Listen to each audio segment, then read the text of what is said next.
All right, with all this rough weather we've been having, it's really starting to take a toll on trees and landscaping. So Brian Cox from the Davey Tree is here to help us out. Good morning, Brian. Morning. You know, this is something I've been thinking about a lot too, because you see a beautiful tree in your yard, you want to save it and kind of let it be, but you're saying that there are things that we should do to make sure that it's not at risk of falling down. Yes, absolutely. I think first and foremost, you should, if you're not having tree troubles already, that you should have an arborist out, a certified arborist, come out, take a look, and kind of do just a general inspection. I think that gets the ball rolling. He can notify, or she can notify you what the problems you have and that kind of thing. And what should we look for as homeowners? I think, especially with larger mature trees, you're looking for rotten areas in the trunks, and I don't know if you can see, but if it's up high, but definitely look at the trunks and look for decaying areas, rotten, that kind of thing, splitting branches.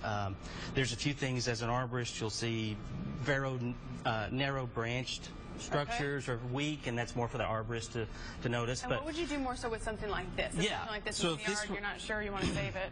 If I was, concerned about, if this was a large tree and I was concerned, long-term health, I want it to survive storms a little bit better, I would look for those narrow limb junctions. And I would also, this is something too, when you have all these branches coming in at one point like this,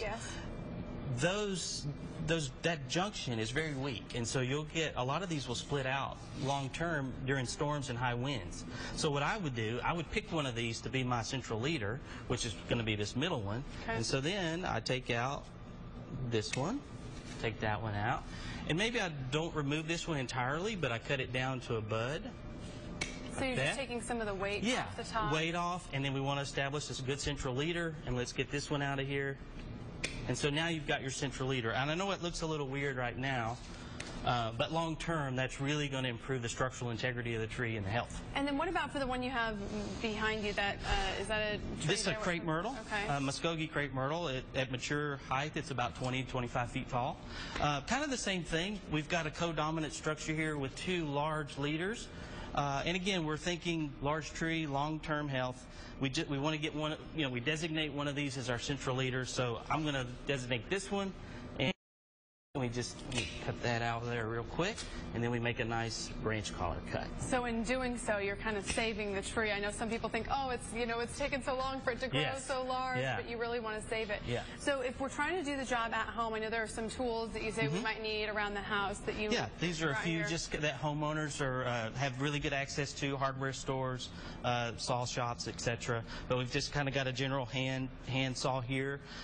Larger pruners, they're bypass pruners like these are. Those are just able to handle larger branches, larger diameter branches.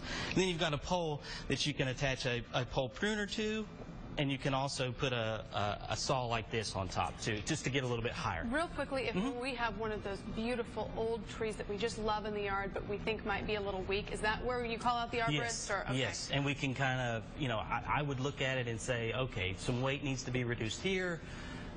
Maybe a cable if there's some weak limb junctions like we were talking about with these, that kind of thing, and maybe a good deep root fertilizing to improve that root health, stability. Yeah, excellent. Brian Cox, thank you so much. Absolutely. And I know you've got some busy weeks ahead. If you want some more information on Davey Tree and how to protect your own trees, go to our website, fox4news.com.